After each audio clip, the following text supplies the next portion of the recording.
Assalamualaikum warahmatullahi wabarakatuh. Halo rekan-rekan pencinta otomotif.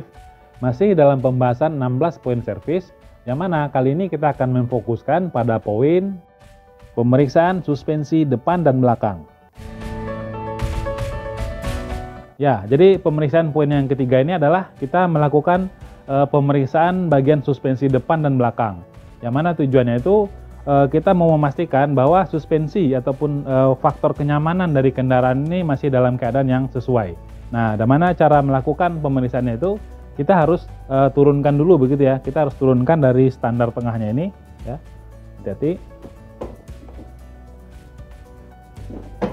Oke.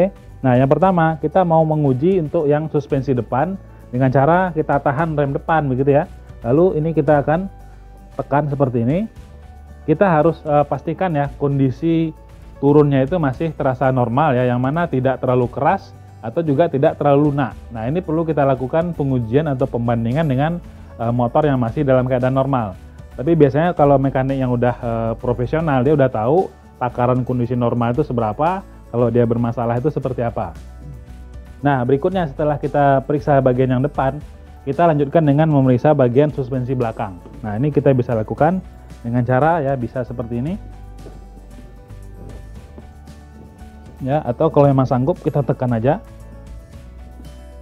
Nah, ini juga kurang lebih sama seperti yang di depan tadi ya.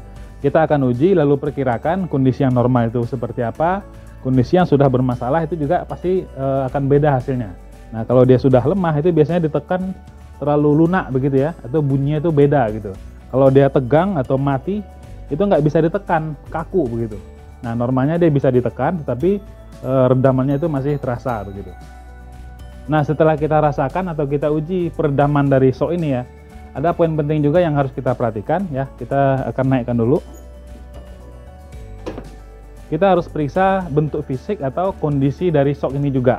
Nah, dengan cara kita perhatikan apakah di sini terlihat ada kebocoran atau terlihat seperti adanya goresan. Nah, ini juga penting untuk kita lakukan. Terkadang rasa shocknya itu masih normal, tetapi ternyata sudah ada rembesan oli. Nah, ini ada kemungkinan itu sealnya sudah bocor. Nah, ini perlu dilakukan tindakan lanjutan, yaitu kita harus melakukan servis suspensi depan atau suspensi belakang. Nah, setelah yang di depan, kita juga akan lakukan pengecekan di bagian yang belakang. Nah, kita bisa lihat di sini ya, seperti terlihat agak ada rembesan begitu ya. Nah, jadi ini biasanya mengindikasikan bahwa shocknya itu mengalami kebocoran. Nah, di sebelah sini juga kita bisa lihat ada seperti rembesan. Nah, jadi ini sudah menandakan suspensi bagian yang di belakang ini ya, itu mengalami kebocoran.